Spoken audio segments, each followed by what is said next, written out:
Welcome to Wife Cheating Story. I hope you have an enjoyable and relaxing time listening. Let's get started.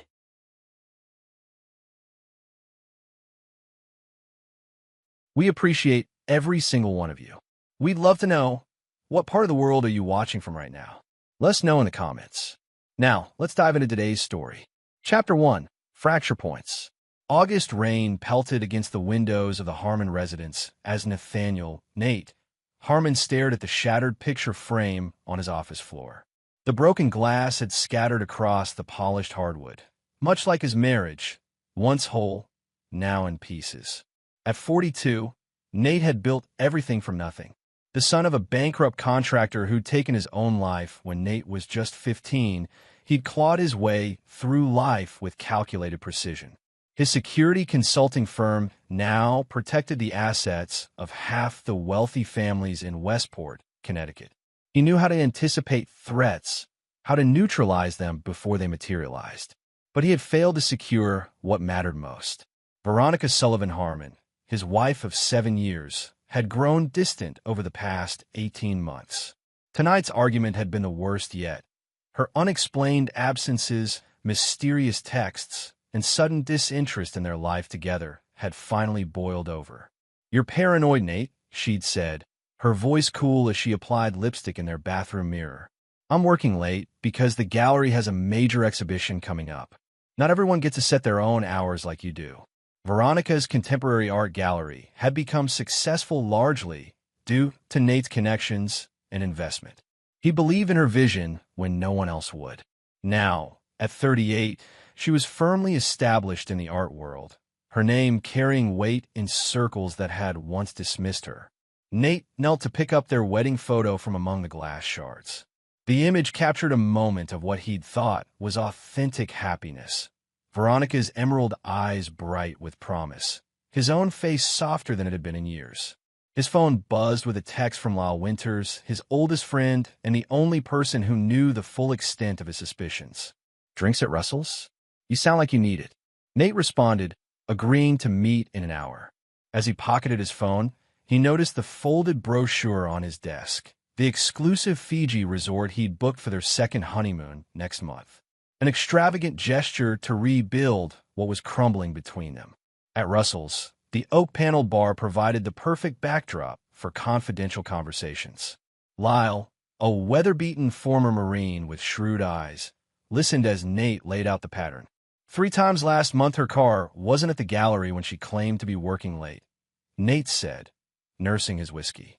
Her gallery director let slip that Veronica had taken personal days when she told me she was meeting clients. "Have you thought about having her followed?" Lyle asked. "I'm not there yet," Nate replied, though the thought had crossed his mind. "The honeymoon will tell me everything I need to know. 2 weeks, just us. No excuses, no distractions. And if your suspicions are confirmed?" Nate's expression hardened. "Then I'll do what I've always done. Eliminate the threat with absolute precision." Lyle recognized the look in his friend's eyes. It was the same cold resolve Nate had shown when 3 armed men had attempted to rob the charity gala they'd attended last year. While others panicked, Nate had calmly assessed and neutralized the situation before security even arrived. One robber had ended up with shattered kneecaps. Nate had claimed it was self-defense. Lyle knew better. "Just don't do anything that can't be undone," Lyle cautioned. Nate's smile didn't reach his eyes. "The only things I regret in life are my hesitations." Later that night, as Nate lay awake beside his sleeping wife, he found himself recalling their beginning. Veronica had been vibrant, ambitious, a struggling artist with dreams larger than her studio apartment. They'd met when she'd catered an event his firm was securing. He'd been captivated by her fiery independence, so different from the calculated world he inhabited. He turned to study her profile in the darkness. Who was this woman now? And more importantly, who else was she when not with him? His security firm had taught him that everyone has vulnerabilities. Everyone has secrets. The question was simply how deep one needed to dig to find them. The second honeymoon would be his excavation. One way or another, he would uncover the truth buried beneath the surface of their marriage. Chapter 2, The Empty Terminal. The departures terminal at JFK bustled with pre-holiday travelers. Nate checked his watch for the fifth time, 2:17 p.m. Their flight to Fiji was scheduled for 3:45 p.m., and Veronica was nowhere to be seen. 3 calls to her phone had gone straight to voicemail. 2 text messages remained unread. The knot in Nate's stomach tightened. He'd dropped her at her mother's house that morning, where she was supposed to be having brunch before meeting him at the airport. Patricia Sullivan had always regarded Nate with thinly veiled disapproval, despite the financial support he'd provided when her investment business collapsed. As passengers for earlier flights streamed toward their gates, Nate's phone vibrated. Patricia's name appeared on the screen, not Veronica's. Red flags immediately raised in his mind. The message was brief, devastating in its calculated cruelty. She's in Cabo with her ex-boyfriend. Don't come home. The terminal seemed to freeze around him. Noise faded to a distant hum. 7 years of marriage reduced to 13 words of text. Dominic. It had to be. Veronica's college boyfriend who had supposedly remained a casual friend. The photographer who had reconnected with her through the gallery last year. Nate had seen the way Dominic looked at his wife during the gallery's spring exhibition, like a man remembering something he once possessed. A lesser man might have caused a scene, might have called Patricia screaming, or sent desperate messages to Veronica. But Nathaniel Harmon had learned long ago that emotions were weapons best wielded cold. He picked up his carry-on bag and walked calmly to the ticket counter. With practiced charm, he explained a family emergency had arisen, and he would need to cancel his trip. The airline representative, sympathetic to his composed explanation, processed the cancellation with minimal fees. While waiting, he sent a single text to Patricia. Thank you for the information. No questions, no accusations, no emotions that could be used against him later. Next, he called Florence Kennedy, his head of operations at Harmon Security. Florence, I need immediate surveillance on Veronica. Track her credit cards, phone, and social media.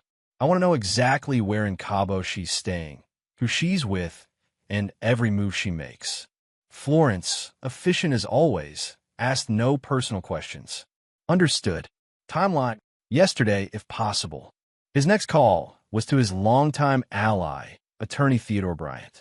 Ted, I need you to clear your schedule for a meeting tomorrow morning. I'm initiating divorce proceedings. Nate, I'm sorry, Ted replied, genuine concern in his voice. But you should know, Connecticut is a no-fault state. If you're thinking about, I'm not interested in what the state defines as fault, Nate interrupted. I'm interested in what I define as justice. Tomorrow, 9 a.m. After hanging up, Nate booked a room at the Four Seasons rather than returning to their empty house. In the serene environment of a luxury hotel, he opened his laptop and began creating folders, financial records, property documentation, communication logs. Each piece of his life with Veronica would be dissected with surgical precision. Hours later, as night fell over New York, Nate stood at the hotel window overlooking the glittering city. He felt no pain, only a cold clarity. This betrayal had not broken him. It had merely confirmed what life had taught him repeatedly. Trust was a luxury he couldn't afford. His phone pinged with a preliminary report from Florence. Veronica's credit card had been used at the Esperanza Resort in Cabo, San Lucas. 2 guests. The reservation was under Dominic Walsh's name. Nate's lips curved slightly. Not even the decency to hide her tracks. She'd counted on his shock, his hurt, his desperation, emotional responses that would give her the upper hand. She'd severely miscalculated. He opened his contacts and began making calls.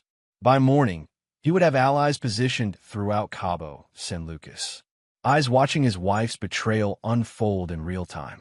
Evidence gathering for what would come next. The final call was to Lyle. It's worse than I suspected, Nate said without preamble. Lyle's response was measured. What do you need? Time. Space. Discretion. You've got it. And Nate? Don't let this turn you into someone you're not. Nate's laugh was hollow. This isn't changing me, Lyle. It's revealing me. As he ended the call, Nate accessed his private safe deposit box records. Inside box number 307 at First Maritime Bank lay insurance policies he'd taken out long ago, Contingencies for Catastrophic Betrayal.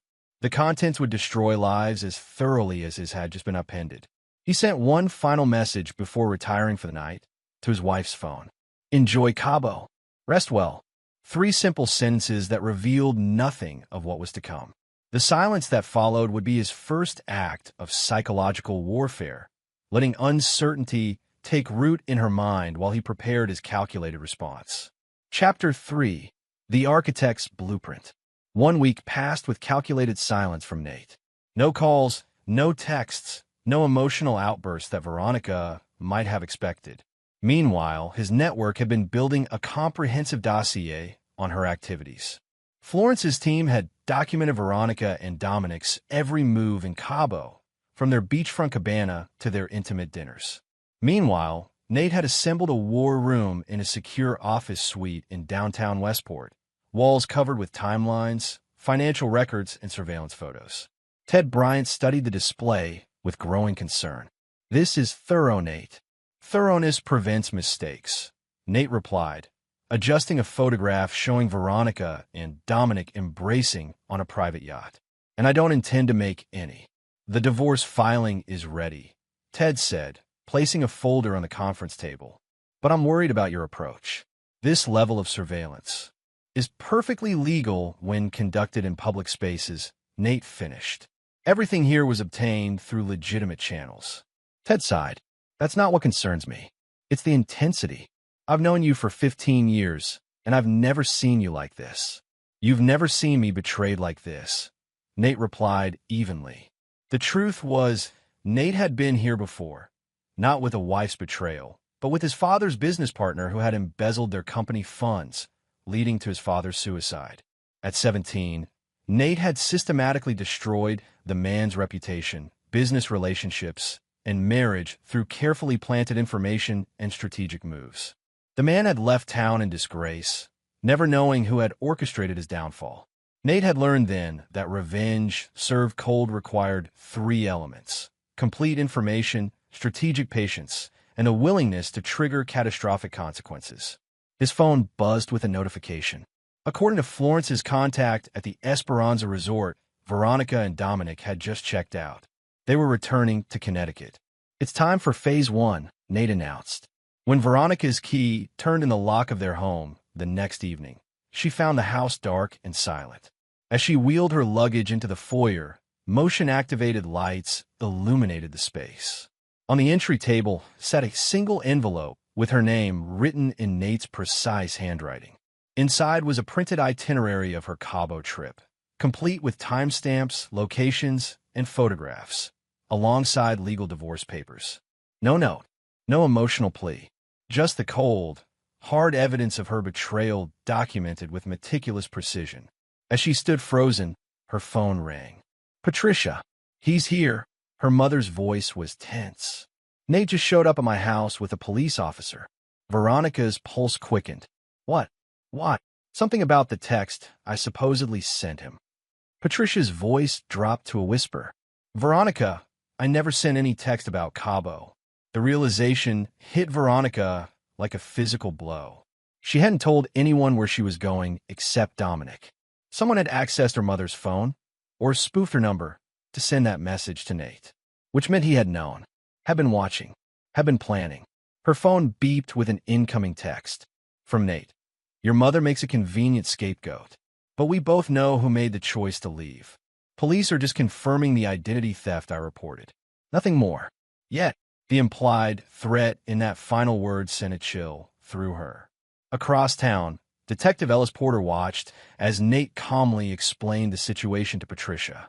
"Someone used your identity to send me devastating news while I waited at the airport," Nate said, his tone reasonable and measured. "I'm not accusing you, Patricia. I simply need to document this for the ongoing investigation." Patricia's face had drained of color. "I would never.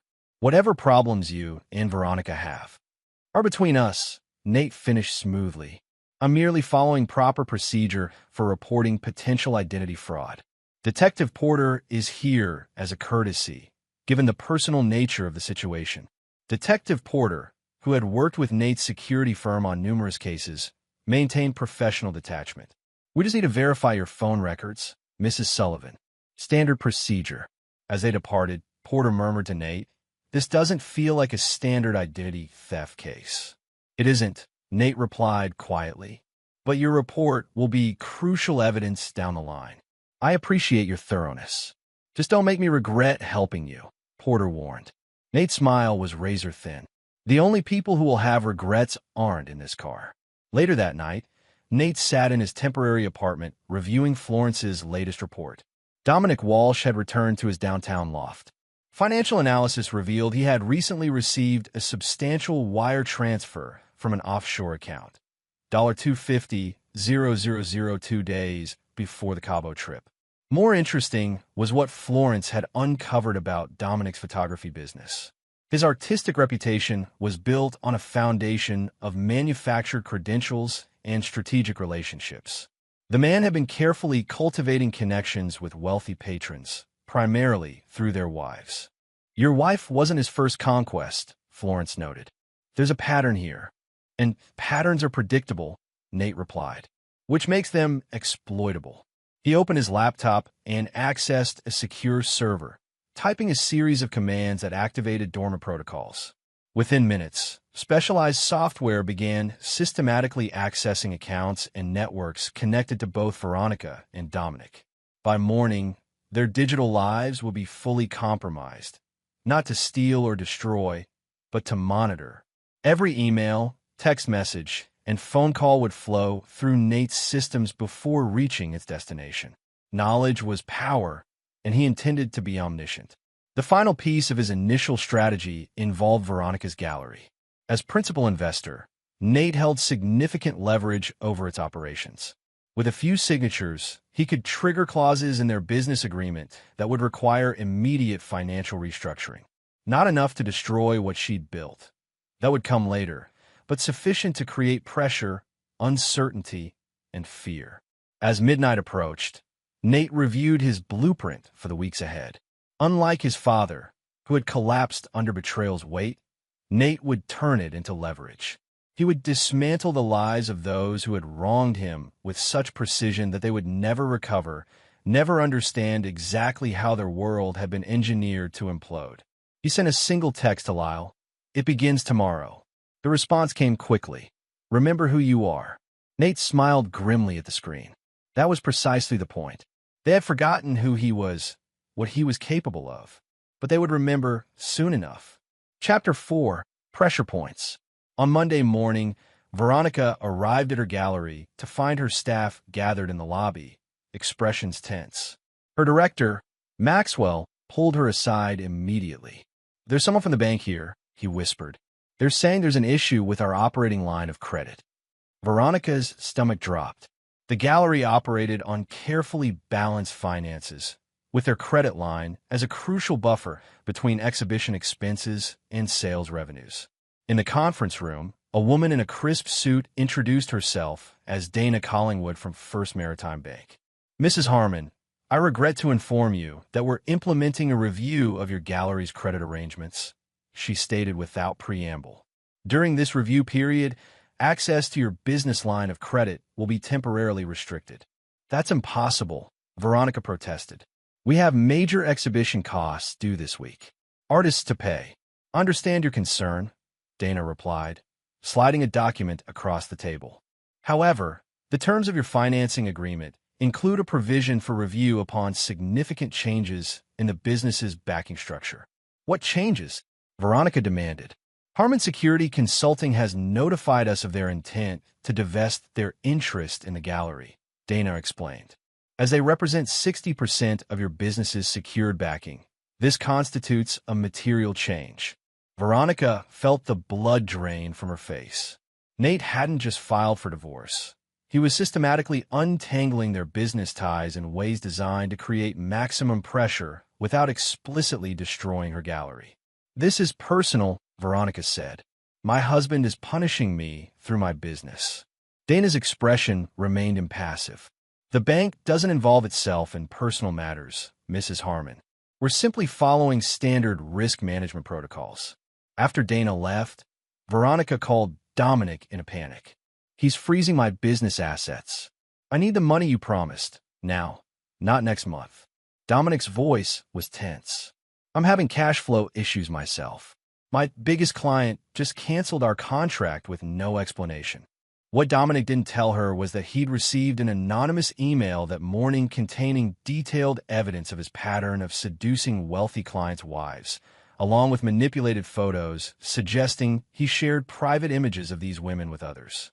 The email had been sent to his most important client, a conservative tech CEO with a jealous streak, from what appeared to be a concerned employee. Across town, Nate sat with Theodore Bryant, reviewing the preliminary legal strategy. The bank restriction is temporary, Nate explained, just enough to create financial strain without pushing her into bankruptcy. I don't want her desperate yet, just uncomfortable. Ted frowned. In Dominic's client situation, an unfortunate coincidence, Nate replied with a thin smile. Though I hear the art world can be fickle. Nate, this coordinated pressure, it's bordering on harassment. It's business, Nate corrected. I'm simply protecting my investments and reconsidering my philanthropic priorities. His phone buzzed with a message from Florence P. Sullivan attempting to liquidate retirement accounts. Intervention needed? Nate typed back. Monitor only. Let her access funds. Patricia Sullivan had always been financially irresponsible, a trait Veronica had inherited. Nate knew that under pressure, both women would make predictable mistakes.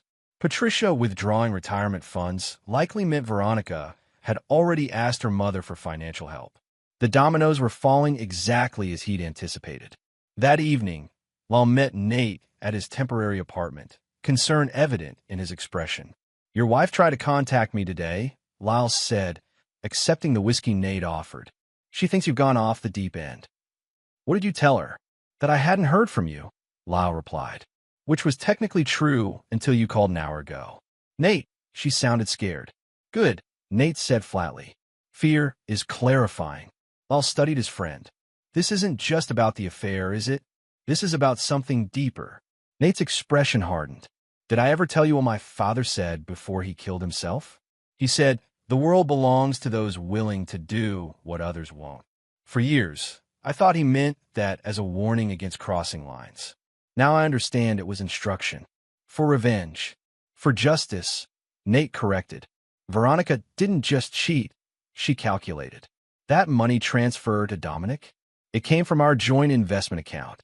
She funded her affair with my money. Lyle's eyes widened. That changes things. It's not about the money, Nate continued. It's the deliberate betrayal, the planning, the cold-blooded choice to deceive me while benefiting from everything I built. What's your endgame here? Financial ruin isn't enough. Nate smiled thinly. Ruin is just the beginning. I want them to experience what I did, standing in that airport terminal, realizing that everything they believed was a lie. But unlike me, they'll never recover from it. Later that night, as Nate reviewed the day's intelligence reports, a new piece of information caught his attention.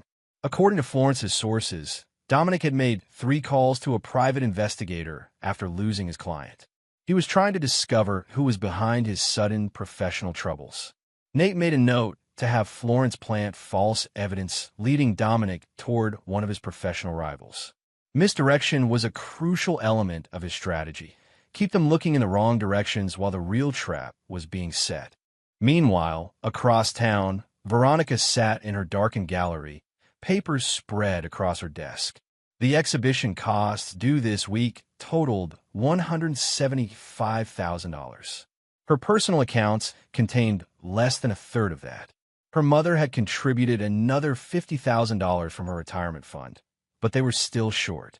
Her phone lit up with a text from an unknown number. Financial troubles? Perhaps we should discuss your gallery's future. Kingston Thomas, Thomas Capital Partners. Veronica stared at the message with a mixture of suspicion and hope. Kingston Thomas was a notorious art world investor known for swooping in on vulnerable galleries. His terms were always predatory, but his cash was always green. What she didn't know was that Kingston Thomas had recently done business with Harmon Security Consulting, and that Nate had placed a very specific call earlier that day. The next piece of his plan was moving into position. Chapter 5. False Refuges. Kingston Thomas's office occupied the top floor of a sleek downtown building, its walls adorned with blue-chip artwork that conveyed both wealth and calculated taste.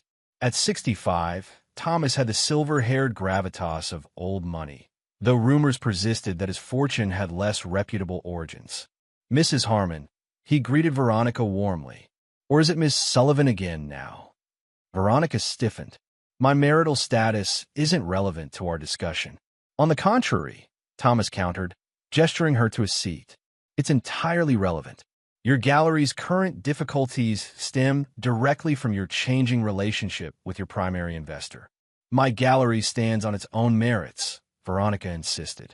"Indeed it does," Thomas agreed smoothly, "which is why I'm prepared to offer you a financing solution." He slid a folder across his desk. Inside was a term sheet offering a $500,000 investment in exchange for a controlling interest in the gallery. "This is robbery," Veronica said, closing the folder. "You're asking for 70% ownership for this amount." Thomas's smile never wavered. "I'm offering a lifeline when you're drowning, Miss Sullivan. Your exhibition costs are due in 3 days. Your artists will need to be paid. Your reputation is at stake." Veronica felt trapped. The terms were predatory, but her options were disappearing hourly. What Thomas didn't disclose was that his investment included a provision transferring the gallery's most valuable relationships to his existing art ventures if specific performance metrics weren't met, metrics designed to be unattainable. "I need time to consider this," she said finally. "Of course," Thomas replied. "You have until tomorrow at noon.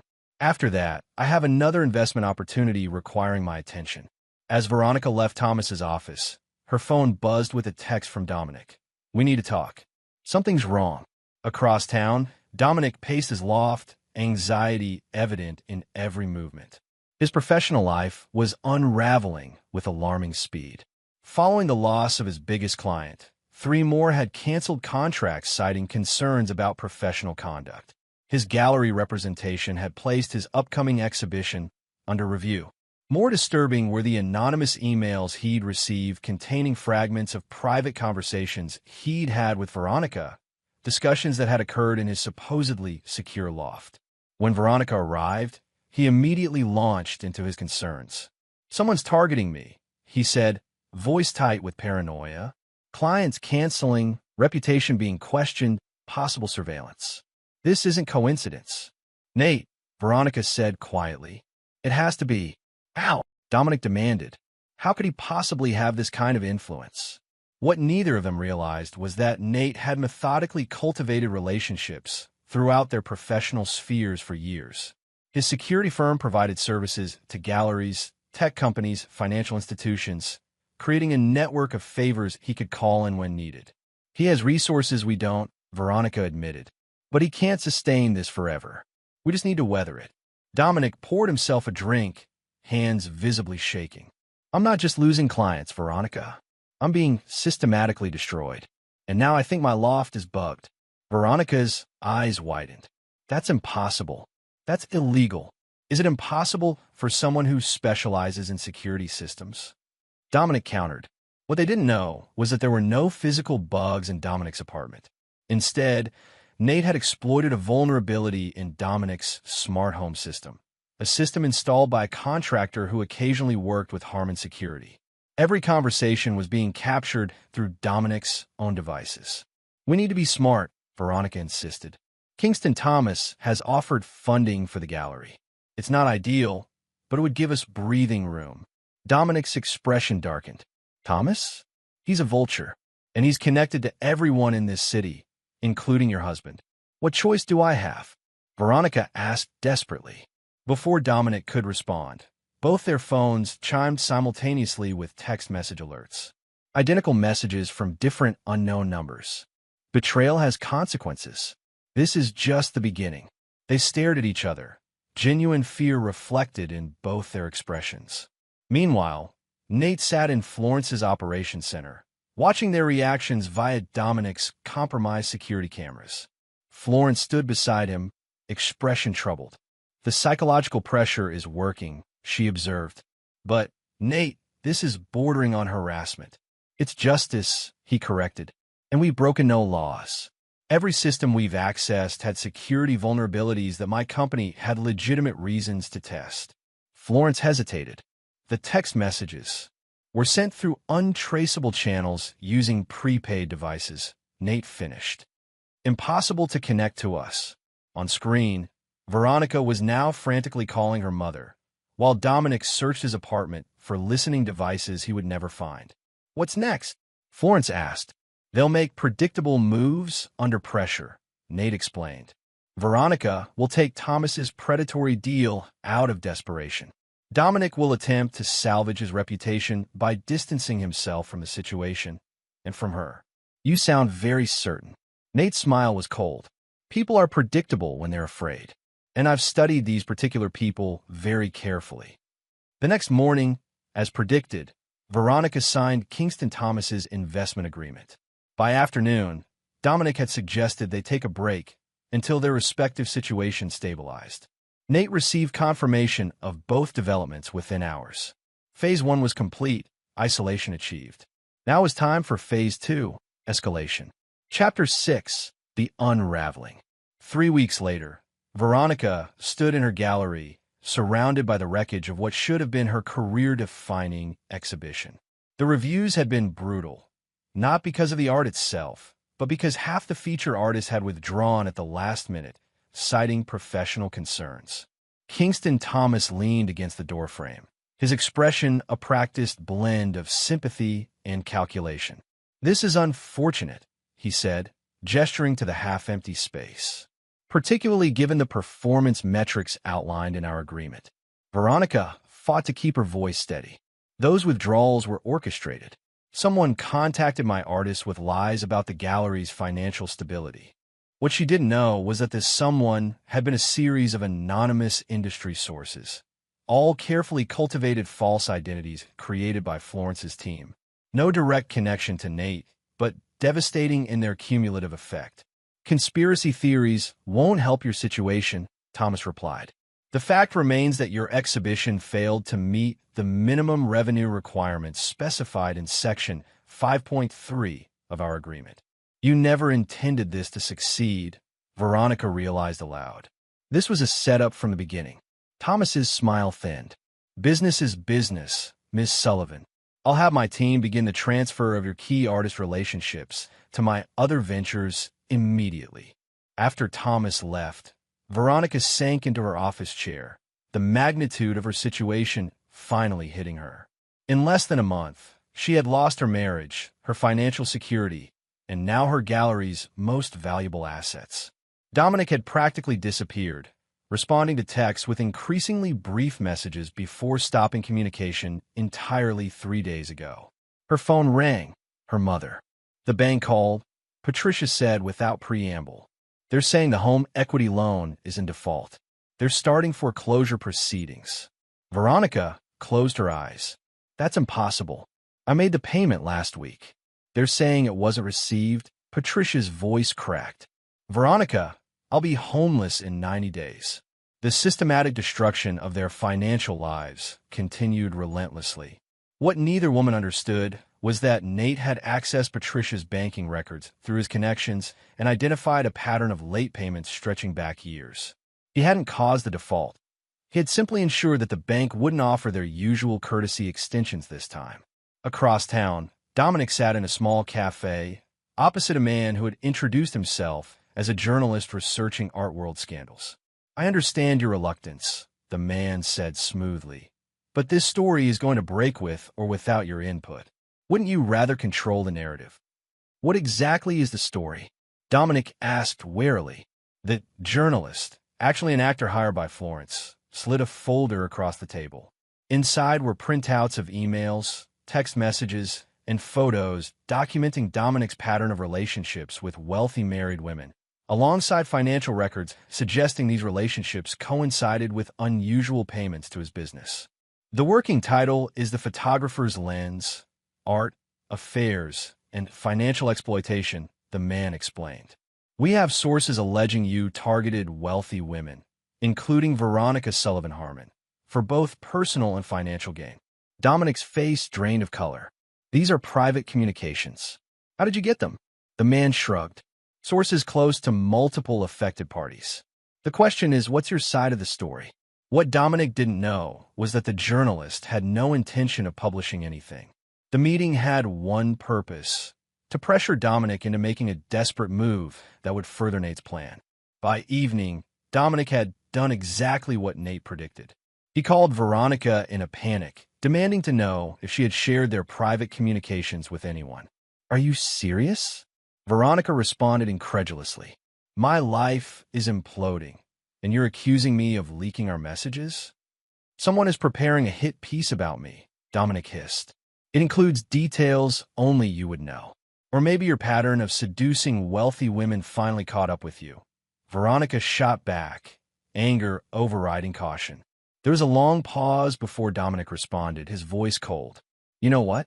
Maybe your husband is right about you. Maybe you deserve what's happening." He hung up before she could respond, leaving Veronica staring at her phone in shock.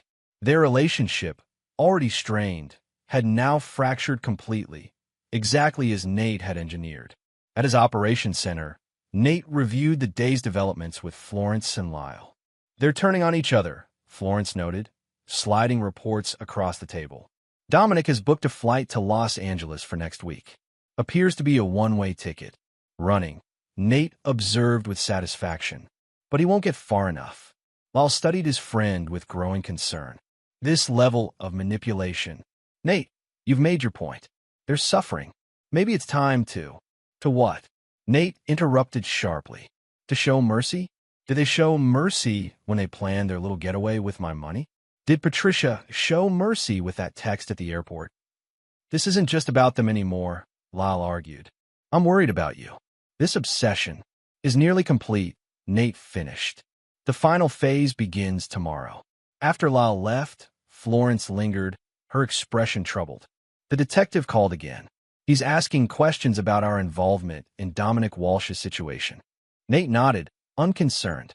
"Porter is thorough, but he has nothing concrete. Every move we've made has plausible deniability built in. And the offshore accounts? The false identities? All legitimate security testing protocols documented in our company records," Nate replied smoothly. "We've broken no laws, Florence." "That doesn't make it right," she said quietly. Nate's expression hardened. Right and wrong aren't binary states. They're determined by who writes the history. Later that night, alone in his temporary apartment, Nate reviewed the final elements of his plan. The psychological pressure had achieved its purpose, isolating Veronica and Dominic, turning them against each other, creating financial desperation. Now it was time for the trap to close completely.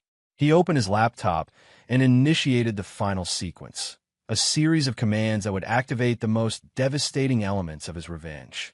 By morning, the carefully constructed facades of Veronica's and Dominic's lives would begin their final collapse.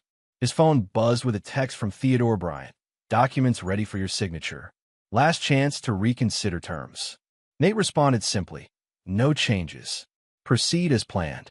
The attorney had prepared divorce terms that would leave Veronica with nothing beyond personal possessions. The prenuptial agreement they'd signed gave Nate considerable leverage, but his current demands exceeded even those provisions. Ted had warned that a judge might view the terms as punitive, but Nate wasn't concerned. By the time the divorce reached a judge, Veronica would be in no position to contest anything. As midnight approached, Nate stood at his window overlooking the city lights. Tomorrow would bring the culmination of weeks of careful planning, the spring of a trap designed to irreparably destroy those who had betrayed him. He felt no satisfaction, no anticipation, only the cold certainty of inevitability. They had made their choices. Now they would face the consequences. Chapter 7. The Trap Closes. The gallery was eerily quiet as Veronica arrived early Monday morning. The weekend had brought no respite from her cascading problems. Her mother facing foreclosure, her professional reputation in tatters, and now Kingston Thomas demanding an emergency board meeting to discuss ongoing viability concerns. As she unlocked her office, she noticed an unmarked envelope on her desk. Inside was a single sheet of paper containing account numbers, transaction dates, and amounts, documenting a pattern of funds moving from her gallery's accounts to an offshore entity over the past year. Transactions she had never authorized. Her blood ran cold as she recognized what she was looking at, evidence of embezzlement that implicated her directly. The amounts coincided with gallery cash flow, the timing aligned with her accounting software access logs, and most damning of all, several transfers had occurred while she was in Cabo with Dominic. A note at the bottom read, "The authorities receive these records at noon unless you are at the Harborview Hotel, room 712, at 11 a.m. Come alone." Across town, Dominic received a similar envelope. It contained photographs, clearly taken with a telephoto lens, showing him meeting with several of his wealthy female clients in intimate settings. Alongside these were bank records showing payments to his business following each encounter. His note read, "The wives, husbands, and art world receive these at noon unless you're at the Harborview Hotel, room 712, at 11 a.m. Come alone." Neither knew the other had received similar instructions. Both assumed Nate was behind the messages, yet both felt compelled to comply. The evidence presented would destroy what remained of their lives. At precisely 10:55 a.m., Veronica entered the upscale Harborview Hotel, her expression carefully composed despite her internal turmoil. In the elevator, her hand trembled slightly as she pressed the button for the 7th floor. 3 minutes later, Dominic arrived, taking a different elevator to the same destination. They met in the hallway outside room 712, surprise and suspicion instantly coloring their encounter. "What are you doing here?" Veronica demanded. Dominic's expression darkened. "I was about to ask you the same thing. Did he contact you too?"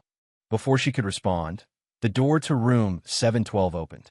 Inside stood not Nate, but Theodore Bryant, Nate's attorney. "Please come in," Ted said formally. "Mr. Harmon has authorized me to discuss terms with both of you." The hotel suite had been transformed into a makeshift conference room. Documents were arranged neatly on the table, alongside folders marked with their names. A laptop was open, connected to a projector displaying a digital countdown clock showing 45 minutes remaining. "Where's Nate?" Veronica asked, tension evident in her voice. "Mr. Harmon prefers not to be present for this discussion," Ted replied evenly. "He has provided comprehensive documentation and instructions regarding your situations." He gestured to the chairs. "Please sit. We have limited time before certain automated processes execute." Dominic remained standing. "This is blackmail." "No," Ted corrected. "This is negotiation. Blackmail would imply Mr. Harmon is seeking personal gain through threats. He is merely offering you both choices with clearly defined consequences." He opened the folders, revealing duplicate copies of the incriminating evidence they'd received that morning, alongside additional documents neither had seen before. "Mr. Walsh, these photographs and financial records suggest a pattern of using romantic relationships for financial gain. Ms. Sullivan, these transaction records indicate systematic embezzlement from your gallery." "I never authorized those transfers," Veronica protested. "Perhaps not consciously," Ted replied smoothly. "But the digital evidence, access logs, authentication records, suggests otherwise. At minimum, it demonstrates negligence in securing your financial systems." He turned to the projector screen. "In approximately 42 minutes, unless I enter specific cancellation codes, this evidence will be automatically transmitted to relevant authorities, business associates, and media outlets." "What does Nate want?" Dominic demanded. Ted slid 2 document sets across the table. "Mr. Harmon offers resolution through these agreements." Veronica scanned the papers before her, face paling. "This is insane. You want me to sign over all remaining interests in the gallery, admit to financial mismanagement in writing, and agree to never work in the art industry again. Your agreement also includes a provision for a single Fiji Airlines ticket to Australia, departing tonight, along with $100,000 in a new account," Ted added. "Sufficient for a fresh start far from here." Dominic's agreement contained similar professional destruction, a written admission of unethical behavior, agreements never to work with his major clients again, and surrender of his professional equipment and portfolio rights. His fresh start was a ticket to Spain and $100,000. He wants us gone, Dominic realized. Completely erased. Mr. Harmon wants resolution, Ted corrected. The manner of that resolution is entirely your choice. The countdown on screen showed 38 minutes remaining. And if we refuse? Veronica asked, voice barely above a whisper. Ted gestured to the evidence folders. Then at noon, your professional and possibly legal troubles begin in earnest. The choice is yours. What neither Veronica nor Dominic knew was that Nate was indeed in the hotel, watching their reactions through a camera hidden in the conference room's smoke detector. Florence sat beside him in an adjacent suite, monitoring the feed. They're panicking, she observed. As they should be, Nate replied. The evidence is compelling, even if manufactured. Florence raised an eyebrow. You created false embezzlement records. I created nothing false, Nate corrected. Those transfers did occur, from accounts Veronica had access to, authenticated with credentials matching her patterns. That she didn't authorize them is irrelevant to how the evidence appears.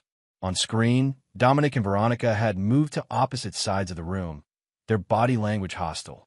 You did this, Veronica accused Dominic. You needed money for Cabo, so you used my gallery accounts. That's absurd, Dominic shot back. You're the one who insisted on that expensive resort. You said you had the money handled. Their relationship, already fractured by pressure, was now completely shattered by mistrust, exactly as Nate had planned. The countdown showed 30 minutes remaining. In the conference room, Ted remained impassive as Veronica and Dominic continued arguing, each becoming increasingly convinced the other had caused their downfall. The agreements require signatures from both parties, Ted finally interrupted. Mr. Harmon anticipated you might blame each other, but the outcome remains the same. Sign or face the consequences. 28 minutes remaining. Dominic was the first to break. This is insane, but I can't risk my entire career on principle. He grabbed a pen and began initialing pages. Veronica watched in disbelief. You're giving in? Just like that. Wake up, Veronica, Dominic snapped. Your husband has outplayed us at every turn. I'm cutting my losses. The realization of her complete isolation finally hit Veronica. Her husband had orchestrated her destruction. Her lover was abandoning her. Her mother was losing her home, and her professional reputation was in tatters. I want to speak to Nate, she demanded. Directly, before I sign anything. Ted checked his watch. That wasn't part of the arrangement. Then I'm not signing, Veronica stated, folding her arms. In the monitoring room, Florence looked to Nate questioningly. Let her stew for another 5 minutes, Nate instructed. Then I'll go in. True to his word, 5 minutes later, Nate entered the conference room. His appearance had changed subtly over the past month. His face leaner, his eyes colder, his entire bearing more predatory. Veronica gasped slightly at the transformation. This was not the man she had married. This was something else entirely. You requested a conversation, Nate said, his voice devoid of emotion. You have 10 minutes before the deadline remains in effect. Dominic, who had finished signing his documents, stood to leave. I'll wait outside. No, Nate commanded. Stay. You're part of this conversation. The authority in his voice froze Dominic in place. Veronica searched Nate's face for any sign of the man she had known. Why this elaborate scheme? Why not just divorce me and move on? Because consequences should match actions, Nate replied evenly. You didn't simply have an affair. You calculated. You used my money to finance your betrayal. You left me standing in an airport terminal with nothing but a cruel text. Actions that deliberate deserve responses equally measured. So this is about revenge, Dominic interjected. Nate's smile was chilling. This is about justice. Revenge would have been simpler, perhaps violent. Justice requires changing the fundamental circumstances of your lives, as you changed mine. The countdown showed 15 minutes remaining. The choice remains yours, Nate continued. Sign and disappear to your respective destinations with enough money to start over. Or don't sign and face the evidence I compiled. Evidence you manufactured, Veronica accused. Evidence that would convince any reasonable observer Nate corrected. The distinction won't matter once it's released. Dominic edged toward the door. I've signed. Are we done? Nate's gaze remained fixed on Veronica. That depends on Ms. Sullivan. The use of her maiden name, the formal erasure of their marriage, wasn't lost on Veronica. In Nate's mind, she had already ceased to be his wife. With trembling hands, she picked up the pen. You've won, Nate. I hope it brings you peace. Peace was never the objective, Nate replied coldly. Justice was. As she signed the final document, the countdown on screen stopped at 7 minutes remaining. Ted collected the papers, verifying each signature methodically. The tickets and new account information are in these envelopes, Ted explained, sliding sealed documents across the table. Ms. Sullivan, your flight departs at 10 p.m. Mr. Walsh, yours at 11:30 p.m. Different airports, as specified by Mr. Harmon. And if we don't take these flights, Dominic challenged, then the evidence release is merely delayed by 24 hours, Nate replied, and international extradition becomes a concern. He turned to leave, then paused at the door. One final detail. Should either of you attempt to contact the other again or return to this country within 5 years, the evidence releases automatically. My systems are monitoring your communications and movements indefinitely. The casual mention of such comprehensive surveillance sent a chill through both Veronica and Dominic. Neither doubted Nate's capability or determination to enforce these terms. After they left, Florence joined Nate and Ted in the conference room. They've accepted the terms, Ted confirmed. Legally, this concludes the matter. Ensure the flight manifest confirm their departures tonight, Nate instructed Florence. And maintain surveillance protocols for the full 5-year term. 5 years of monitoring. Florence questioned, is that really necessary? Necessary? No, Nate admitted. But appropriate? Absolutely. As they gathered their materials, Detective Porter appeared in the doorway, his expression grim. Mr. Harmon, he said formally, I'd like to speak with you regarding some concerns about potential harassment and coercion. Nate remained perfectly composed. Of course, Detective, though I'm afraid you've been misinformed. What occurred here today was a private legal settlement between parties. My attorney can provide all relevant documentation. Porter's eyes narrowed. Settlements usually don't involve flight manifests and surveillance threats.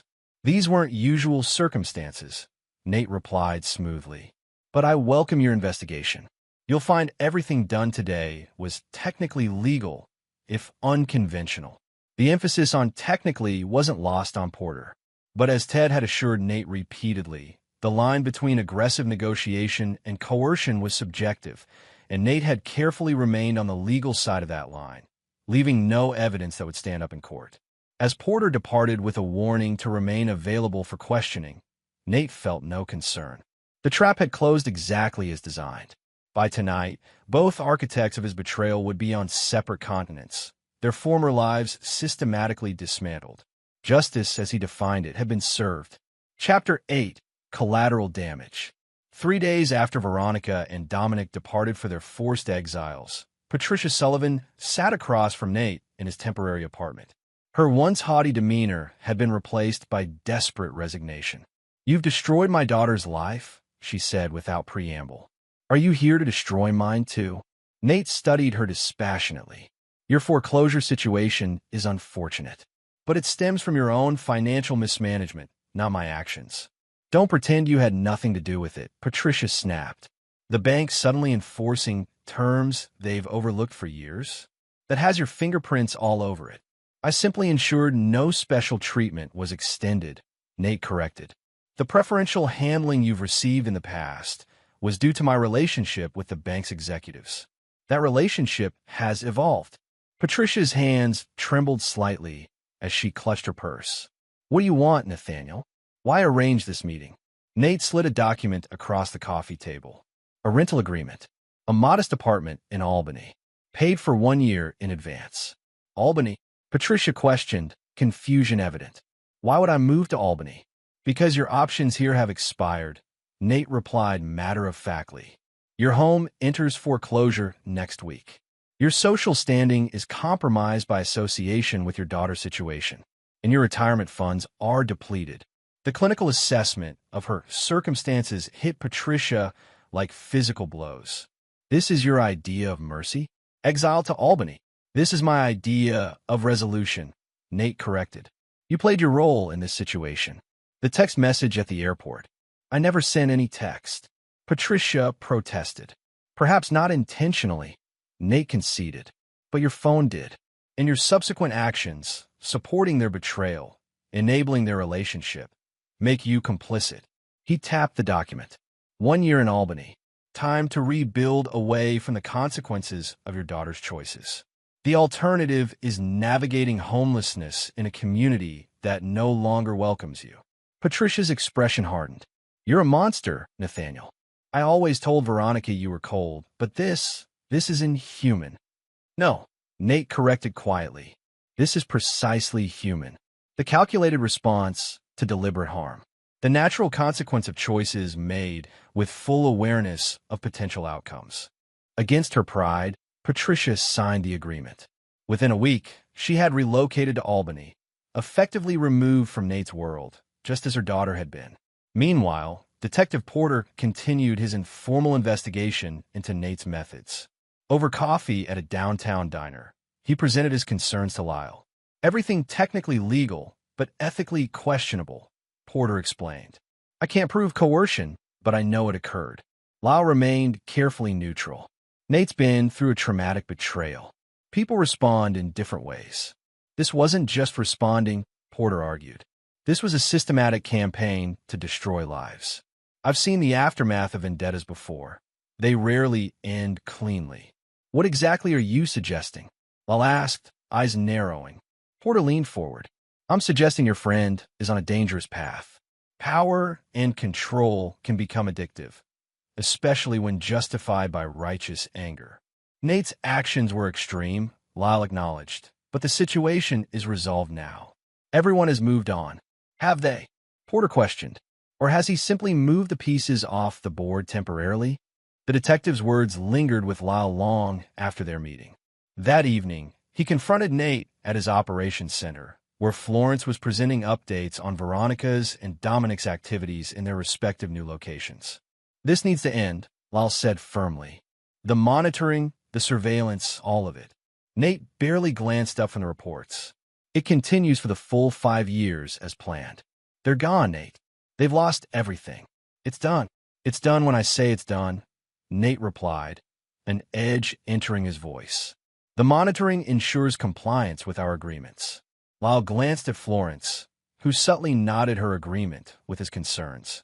This isn't about compliance anymore. This is about you not letting go. Nate finally looked up, his gaze coldly analytical. Interesting perspective. Incorrect, but interesting. Porter is still investigating, Lyle pressed. He believes you've crossed lines that can't be uncrossed. Porter has suspicions, but no evidence, Nate replied dismissively.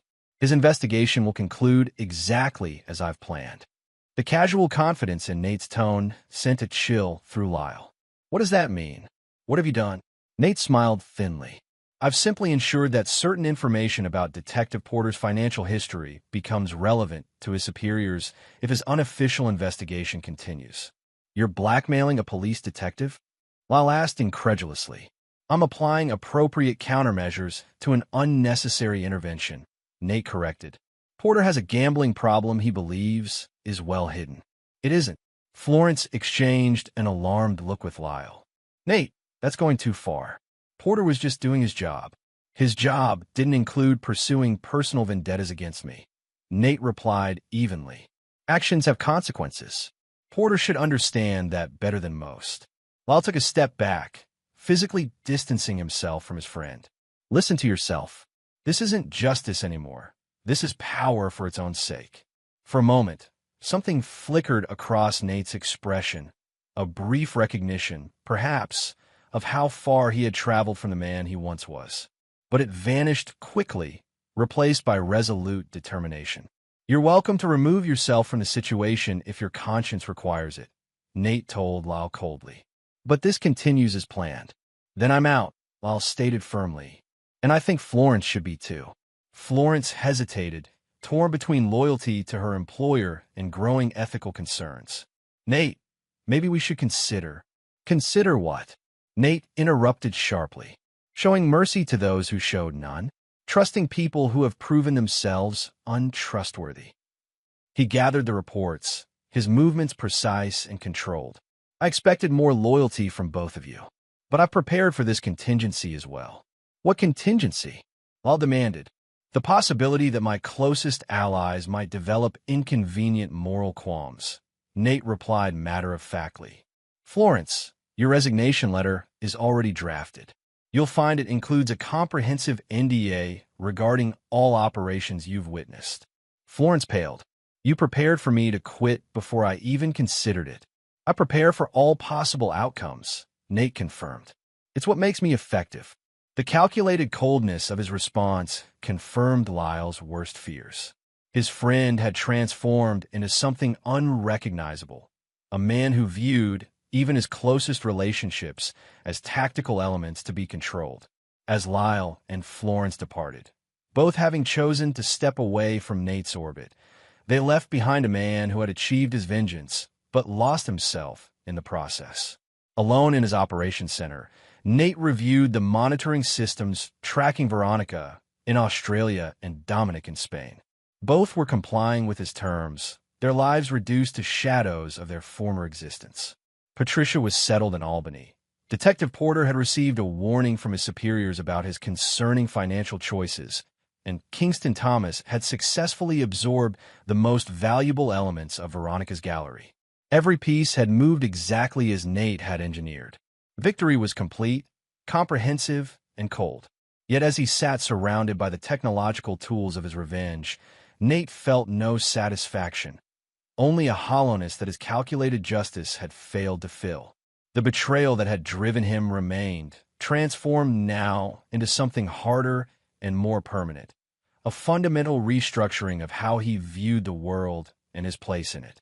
Trust, connection, vulnerability, these were weaknesses he would never permit himself again. The fortress he had built around his heart was now impenetrable, reinforced by the success of his revenge and the knowledge that he needed no one. In the silent operations room, illuminated only by monitoring screens tracking the scattered pieces of his former life, Nathaniel Harmon embraced the solitude of victory and the cold comfort of power perfectly applied. Chapter 9. The Empty Fortress. 6 months after Veronica's and Dominic's forced departures, Nate stood in the empty expanse of his newly purchased penthouse overlooking the harbor. Floor-to-ceiling windows offered a commanding view of the city where he had systematically destroyed those who betrayed him. The space was minimalist to the point of austerity. No photographs, no mementos, nothing that connected him to his past life. Even the furniture was selected for function rather than comfort, creating an environment that reflected the man he had become: efficient, uncompromising, detached. His phone rang. Theodore Bryant. The Sullivan-Harmon divorce is officially finalized, Ted informed him. Judge Westfield had some questions about the terms, but ultimately signed off given the pre-existing agreements. And the financial settlements? Nate inquired. All executed as specified, Ted confirmed. Your ex-wife maintains her exile with no legal claims remaining. Former wife? Nate corrected coldly. Ex implies a continuing connection. There is none. Ted's sigh was audible through the phone. Nate, as your attorney and someone who's known you for years, I have to ask, was it worth it? Worth is subjective, Nate replied. Justice was served. That's what matters. After ending the call, Nate moved to his home office, where multiple screens displayed the ongoing monitoring of Veronica's and Dominic's separate situations. Florence's replacement, a technically brilliant but morally flexible security specialist named Victor, had maintained the surveillance protocols without Florence's ethical hesitations. The data showed Veronica working at a small gallery in Melbourne, living in a modest apartment, her social media presence non-existent. Dominic had fared worse, unable to rebuild his photography career in Barcelona, now working as a tour guide for English-speaking visitors. Their destruction was comprehensive, their isolation complete. Just as Nate had designed, a notification appeared on one screen. An alert from the system monitoring Patricia Sullivan's activities in Albany. She had attempted to contact Veronica through an encrypted email service, violating the terms of her arrangement with Nate. With mechanical precision, Nate activated the appropriate countermeasure, a pre-written notification to Patricia's landlord terminating her lease, effective immediately. No second chances, no warnings. Simply the promised consequence of attempting to breach the isolation he had engineered. The clinical efficiency with which he executed this punishment revealed how thoroughly Nate had embraced his new identity, that of an impartial arbiter of justice, unmoved by emotional considerations, dedicated solely to enforcing the terms he had established. Later that evening, as Nate prepared for a business dinner with potential clients, his doorbell rang unexpectedly. Security protocols should have prevented unannounced visitors from reaching his penthouse. Through the security camera, he saw Lyle waiting in the hallway. After a moment's hesitation, Nate remotely unlocked the door. "Your security team needs better training," Nate observed as Lyle entered. "Unscheduled visitors shouldn't reach this floor." "I still know all your protocols," Lyle replied, glancing around the sterile environment. "Jesus, Nate. It looks like no one actually lives here." "What do you want, Lyle?" Nate asked, not offering a drink or seat. Lyle met his former friend's gaze directly. "Detective Porter killed himself last week." The statement hung in the air between them, heavy with unspoken accusation. "I'm aware," Nate replied evenly. "His gambling debts became public. An unfortunate situation." "Became public because you made them public," Lyle countered, after he refused to stop looking into your methods. Nate's expression remained impassive. "I revealed nothing that wasn't true. His choices led to his consequences, just as Veronica's led to hers." "Do you hear yourself?" Lyle demanded. "A man is dead, Nate. A good cop with a family. A man who was just trying to do what he thought was right. Collateral damage occurs in any conflict," Nate replied with unsettling detachment. "Porter chose to involve himself in matters that didn't concern him." Lyle stared at his former friend, searching for any sign of the man he had once known. "What happened to you? This isn't justice anymore. It's cruelty for its own sake." "Your moral assessments are irrelevant," Nate stated coldly. "The matter is resolved." "Nothing's resolved," Lyle shot back. "You're still monitoring them, still controlling their lives from afar. You haven't moved on. You've just built a more sophisticated cage for yourself." Nate checked his watch pointedly. "I have a dinner engagement. If you've delivered your message, we're done here." Lyle shook his head sadly. "You know what the difference is between you and your father? He had the decency to destroy only himself when he was betrayed.